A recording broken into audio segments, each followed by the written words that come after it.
During 2009, the Sydney de Haan Research Centre set up a network of choirs for mental health service users in 7 towns across East Kent, helped by the Mustard Seed Singers, a choir for mental health service users in Canterbury.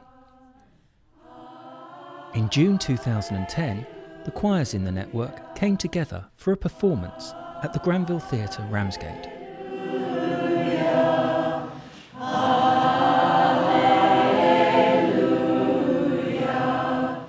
So often people with a history of mental health problems can become socially isolated and feel a lack of social support. So this kind of activity where people are coming together with a common purpose really helps to improve their sense of social support.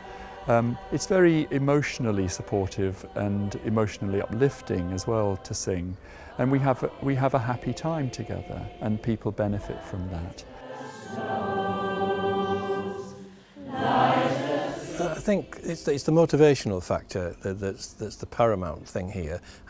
Motivation is very difficult for people with mental health issues for all sorts of reasons. Sometimes it's the medication they're on, sometimes it's the isolation, etc., etc. But the thing with this project is that it's far outstripped what you would normally expect a project such as this to do. For instance, you would often find that after 6 or 8 weeks of running a project that people have drifted away. Here we've run this for 40 weeks with a very sustained number of people coming along, which is really quite creditable to the project, and I think indicates very highly the motivational factor that's here.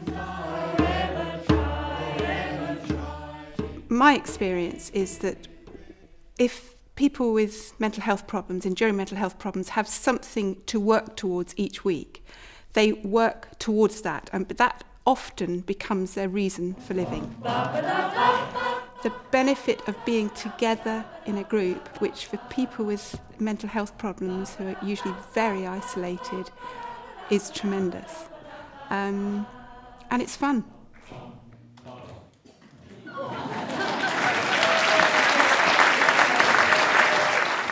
Emotionally, people turn up in all sorts of situations and states, and sometimes singing can help just to calm things down a bit, and you've got to focus on something else. I mean, physically it helps with breathing, and if you have panic attacks, that kind of thing, it all helps. And mentally, cognitively, it's just a very, very beneficial thing to do.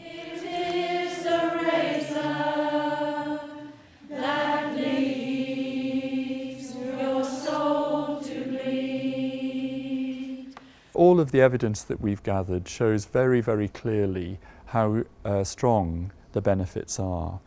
And I think on that basis, it's important to continue with this kind of project and continue with research to establish not only that it's effective, but that actually from a health service point of view, it can be cost effective. And that means that with just a small investment in this kind of project, more considerable savings are possible to mental health services within the NHS.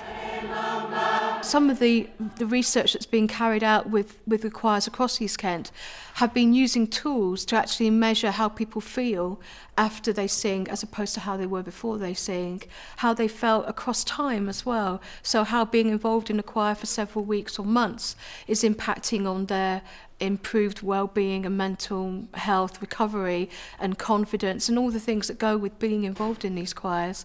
So it's actually being able to capture those outcomes and demonstrate those outcomes, and that's what is so crucial to what the research project is about.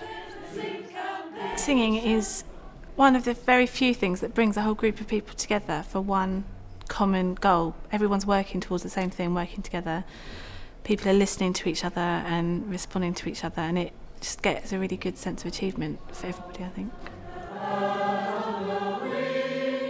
It gets me out and about a bit, and I like meeting the other members of the choir and like singing together. Like, yeah. It's just like being back at school kind of thing with other people. Yeah. Well, it builds up a whole appreciation. You know, there's lots of people in the same class as you, and you can have nice chats, not just at the singing, but before we sing, and during, women not supposed to, I suppose, and afterwards. So it's like a built up like a family.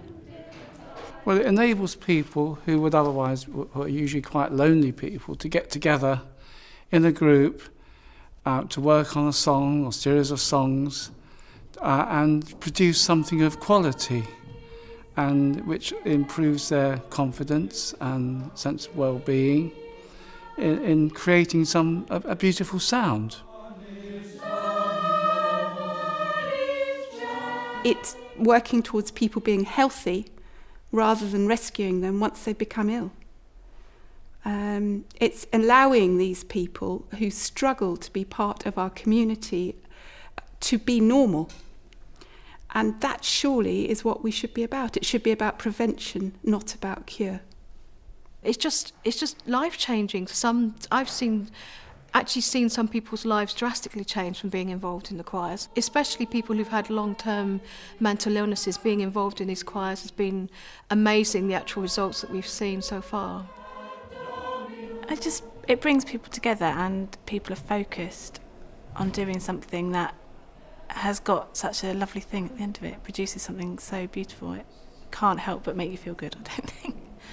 It alleviates loneliness and enables people to build on the confidence and to feel socially included in the community. And maybe it could be a springboard to excelling in other, or at least pursuing other avenues. As far as I'm concerned, it's caused me to have horizons again after having breakdowns, and it really gives me a focal point from which to start off and carry on.